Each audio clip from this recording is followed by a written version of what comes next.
মিডিয়ার একই সঙ্গে বিপুলভাবে দায়িত্ব পালন করতে দেয়া হতে পড়োয়া তাণ্ডব, সশস্ত্র সংঘাত ও সাংগঠনিক কর্মসূচি দমনের কাজ।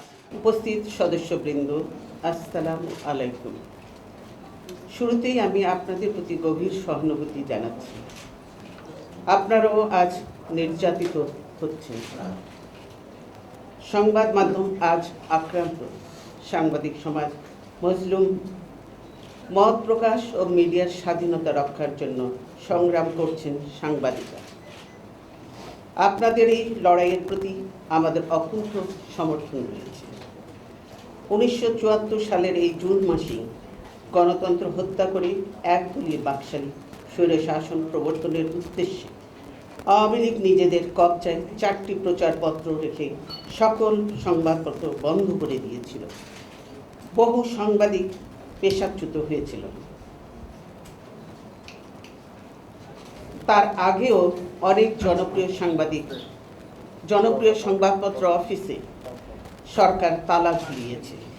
মরহুম এনায়েতুল্লাহ খান, সৈয়দ ইরফানুল বারী সহ খ্যাতনামা সাংবাদিকদের আওয়ামী লীগ সরকার কারাগারে নিক্ষেপ করেছিল।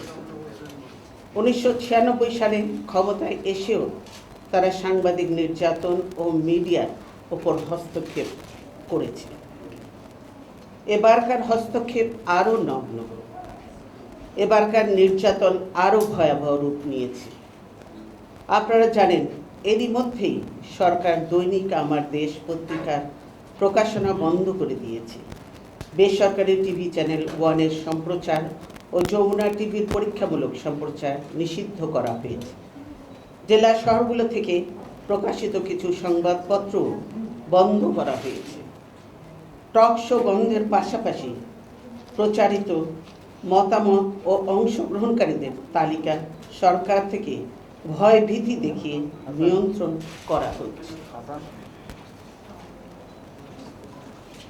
অনেক সাংবাদিক আজ বেকার।